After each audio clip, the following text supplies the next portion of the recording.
A hospital called Elvis Presley on July 5, 1956, with an urgent request. A 6-year-old girl named Kathryn Campbell was dying of leukemia in St. Jude Children's Hospital in Memphis. She had maybe 3 days left to live. Her final wish was to meet Elvis Presley. The colonel said absolutely not, but when Elvis heard what this little girl had been through, what she'd been asking for in her final days, he canceled everything, drove to the hospital, and what he did in that room changed both their lives forever. This is the true story of Kathryn Campbell and the 4 hours Elvis spent with a dying child that nobody was supposed to know about. July 5, 1956, Memphis, Tennessee. Elvis was 21 years old and exploding into superstardom. Heartbreak Hotel had just hit #1 on the Billboard charts. He'd been on television. Teenagers across America were screaming his name. His controversial hip movements were making headlines and causing outrage among conservative parents. Elvis had just finished a morning radio interview at WHBQ when the program director pulled him aside. "Elvis, I just got a call from St. Jude Children's Hospital. They have an unusual request." "What kind of request?" Elvis asked, already running late for his next appointment. "There's a little girl there, 6 years old. She's dying of leukemia, doesn't have long left. The nurses say all she talks about is you. Her mother asked if there was any way you could visit, even for just a few minutes." Elvis stopped gathering his things. "What's the little girl's name?"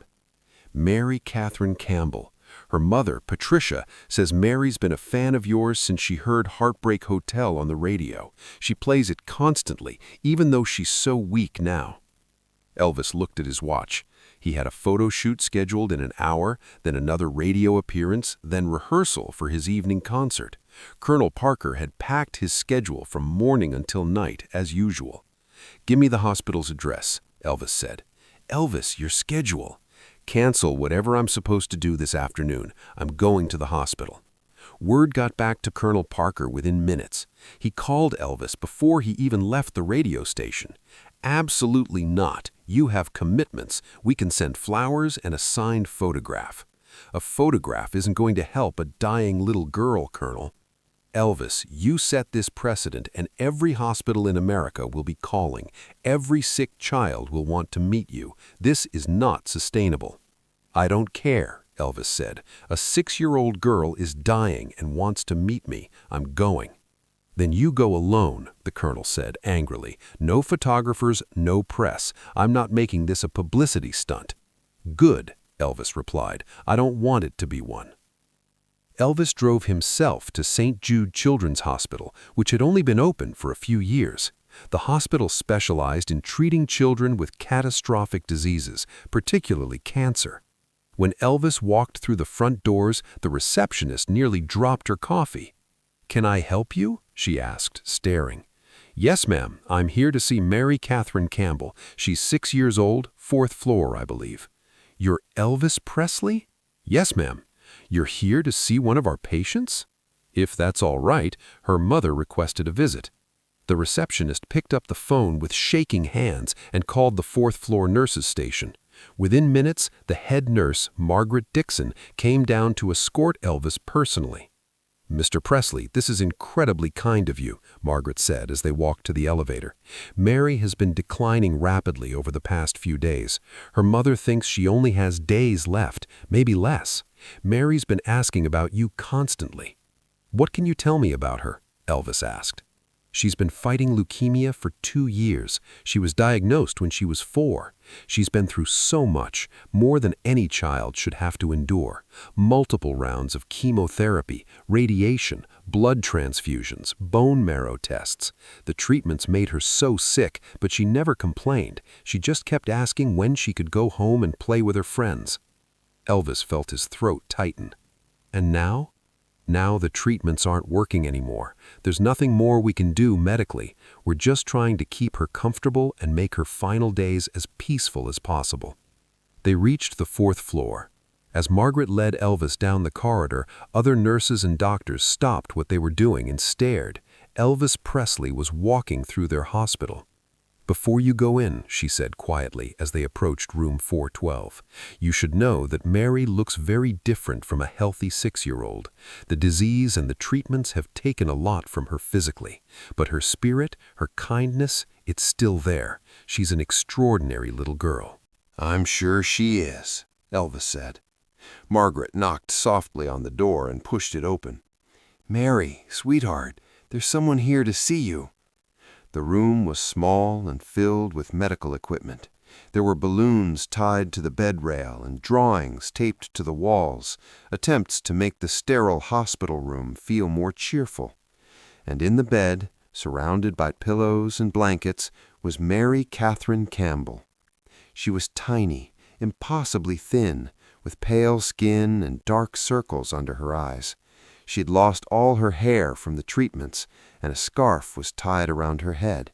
An IV was connected to her arm, and there was an oxygen tube under her nose. But when Mary saw Elvis walk through that door, her entire face transformed. Her eyes went wide, her mouth dropped open, and for a moment she couldn't even speak. "Elvis?" she whispered. "Is that really you?" Elvis walked to her bedside and smiled. "Hi, Mary. I heard you wanted to meet me." Mary started crying immediately, not sad tears, but tears of pure joy. "Mama, Mama, it's really him. It's really Elvis." Patricia Campbell had been sitting in a chair in the corner, and she stood up quickly, also crying. "Thank you," she whispered to Elvis. "Thank you for coming. You have no idea what this means." Elvis pulled a chair right up next to Mary's bed and sat down. "So, Mary, your mom tells me you're a fan of mine?" "You're my favorite singer in the whole world," Mary said, her voice weak but excited. "I listen to Heartbreak Hotel every single day. Mama plays it for me on the record player in my room, and I play it here on the radio." "Is that right? What do you like about that song?" "Your voice," Mary said simply. "It makes me feel better when I'm scared or when I hurt. When they give me shots or when I have to have treatments, Mama sings it to me and it helps." Elvis had to look away for a moment, composing himself. This little girl, going through unimaginable pain, found comfort in his music. "Well, I'm honored," Elvis said. "What else do you want to know about me?" For the next hour, Mary asked Elvis questions. She wanted to know about his life, his music, his mother, whom she'd heard about on the radio, his famous hair, everything. Elvis answered every question with patience and attention, treating her like she was the most important person in the world. Mary told Elvis about her life, too. She talked about her dog, Skippy, who she missed terribly. She talked about her best friend, Jennifer, who visited her in the hospital. She talked about wanting to be a teacher when she grew up, even though everyone in the room knew she wouldn't grow up. "Elvis," Mary said after a while, "can I ask you something important?" "Anything, sweetheart." "Can you sing for me? I know you have a concert tonight with lots of people, but before that, could you sing just for me? Just one song?" Elvis smiled. "Of course I will. What would you like to hear?" "Heartbreak Hotel," Mary said immediately. "But can you sing it slow? The regular version is too fast for me now. I get tired easily." Elvis looked around the hospital room. No guitar, no microphone, no backup singers or band, just a dying little girl asking for a song. "I'm going to sing it special, just for you," Elvis said. "Close your eyes if you want to, and just listen." Mary closed her eyes and smiled. Elvis took her small hand in his and began singing Heartbreak Hotel slowly, gently, transforming the rock and roll hit into a tender lullaby. His voice, which could make thousands of teenagers scream, was soft and sweet, filling that hospital room with something beautiful and sacred. Tears ran down Mary's cheeks as she listened, but she was smiling. Patricia sobbed quietly in the corner, and outside the room, nurses and doctors had gathered in the hallway, listening to Elvis Presley sing a private concert for an audience of one. When Elvis finished, Mary opened her eyes and whispered, "That was the most beautiful thing I've ever heard. Thank you, Elvis." "You're very welcome, sweetheart." Mary squeezed his hand. "Elvis, I need to tell you something." "What is it?" "I'm not scared anymore. I was really, really scared before. Scared of dying, scared of leaving Mama and Daddy and Skippy. But now that you're here, now that you sang for me, I'm not scared. I feel okay now." Elvis's eyes filled with tears. This 6-year-old child, facing death with more courage than most adults ever would, was telling him that meeting him had given her peace. "Mary, you're the bravest person I've ever met," Elvis said, his voice breaking. "Can I ask you one more thing?" "Anything in the world." "Will you remember me? I know you meet lots and lots of people, and I'm just one little girl, but will you remember Mary Kathryn Campbell?" Elvis had to take a moment before he could speak. "I promise you, Mary, I will never, ever forget you. You're going to be in my heart forever." They stayed together for 3 more hours. Elvis sang 6 more songs for Mary, each one slow and gentle. He told her stories about growing up in Tupelo, about his mama and daddy, about learning to play guitar.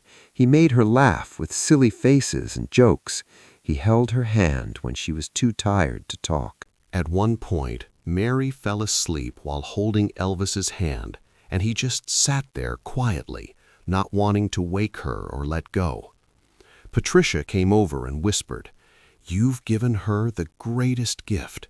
She's been in so much pain, so sad, but today you brought her joy. You gave her peace." "She's given me something too," Elvis whispered back. "She's reminded me what really matters." When Mary woke up, she was much weaker. The visiting and the excitement had exhausted her small body. Elvis knew it was time to go. "I should let you rest now, sweetheart," Elvis said gently. "Will you come back?" Mary asked hopefully, though they both knew the answer. "I'm going to try my very best," Elvis said, not wanting to make a promise he might not be able to keep. Elvis stood up and leaned down to kiss Mary's forehead. "You're my favorite girl in the whole world, Mary Kathryn Campbell. Don't you forget that."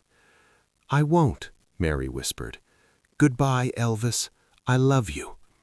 "I love you too, sweetheart, so much." Elvis walked out of room 412 and made it about 10 steps down the hallway before he had to stop. He leaned against the wall, his whole body shaking as he cried. The nurses let him cry, understanding that he'd just experienced something profound and heartbreaking. Patricia came out and hugged Elvis. "You gave my daughter her dying wish. I can never thank you enough. She's been so frightened, so sad, but you brought her light today." "Please," Elvis said through his tears, "please call me if anything changes, if she asks for me again, or if—" He couldn't finish the sentence. "I will," Patricia promised. Elvis somehow made it to his concert that night, but everyone noticed he was different. The usual swagger and playfulness were gone. He seemed more serious, more focused. Between songs, he didn't joke around as much, and when he sang Heartbreak Hotel, he dedicated it to "a very special friend who taught me something important today." Mary Kathryn Campbell died 3 days later, on July 8, 1956, at 2:47 in the afternoon. Patricia kept her promise and called Elvis. He was in a different city performing, but when he got the news, he excused himself from the venue and went to his hotel room, where he cried for hours. Elvis attended Mary's funeral in Memphis, standing in the back, not wanting to make it about him. He sent flowers anonymously and paid for all of Mary's medical bills and funeral expenses without telling the family. They only found out years later when a hospital administrator mentioned it. What happened next would ripple outward for the rest of Elvis's life. The nurses at St. Jude told other hospitals about Elvis's visit. Word spread quietly through the medical community about what he'd done for Mary. Within weeks, Elvis started receiving requests from other children's hospitals, other dying children, other families desperate for a moment of joy in the darkness. And Elvis said yes. Again and again, he said yes. For the rest of his life, Elvis made hospital visits a regular part of his schedule. He'd show up unannounced at children's hospitals, cancer wards, veterans' hospitals. He'd spend hours with patients, singing for them, talking to them, giving them hope. The colonel hated it because it took time away from making money, but Elvis didn't care. "Mary taught me something," Elvis told a journalist in 1957 when asked about his hospital visits.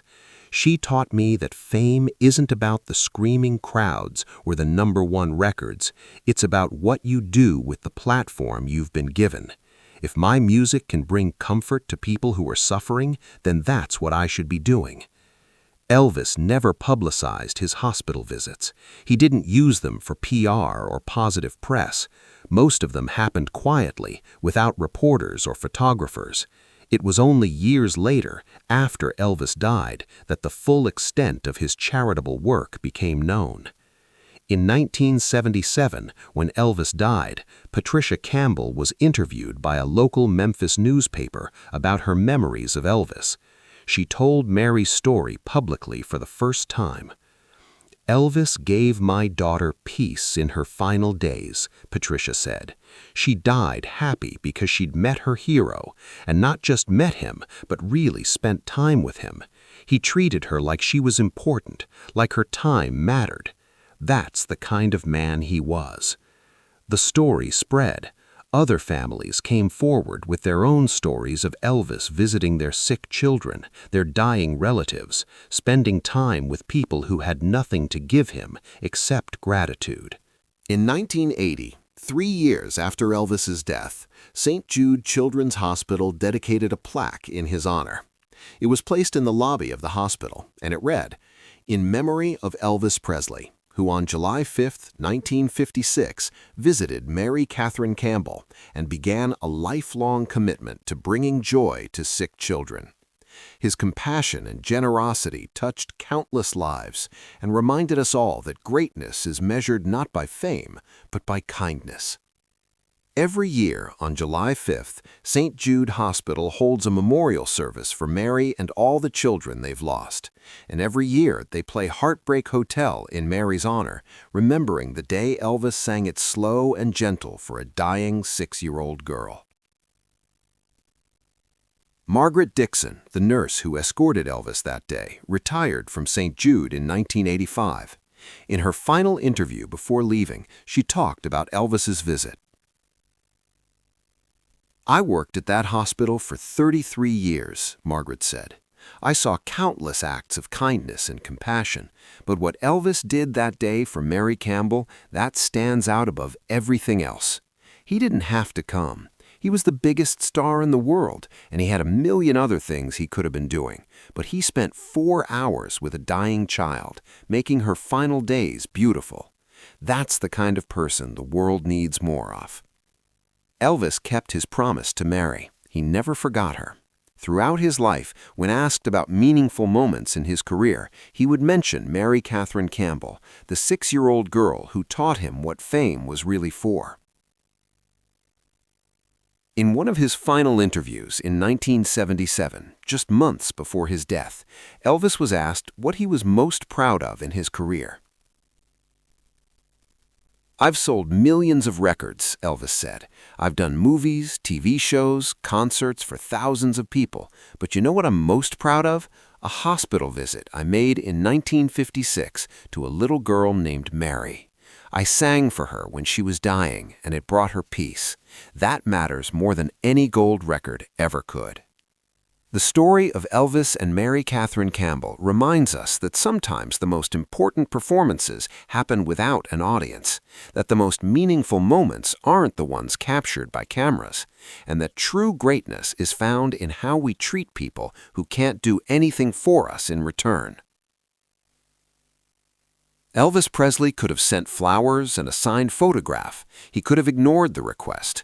He could have let the Colonel manage his schedule without interruption. Instead, he spent 4 hours with a dying child, singing for her, talking with her, giving her peace in her final days.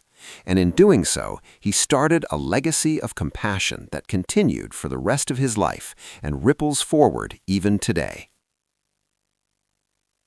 That's the Elvis Presley story that matters. Not the hip-shaking controversy or the Vegas shows or the #1 hits, but the quiet moment in room 412 when a young man at the beginning of his career chose kindness over convenience and in doing so changed both their lives forever. If this story of compassion and courage moved you, make sure to subscribe and hit that like button. Share this with someone who needs to be reminded that kindness matters more than fame. Have you ever had someone show you unexpected kindness in a dark moment? Let us know in the comments. And don't forget to ring that notification bell for more true Elvis stories that reveal the heart behind the legend.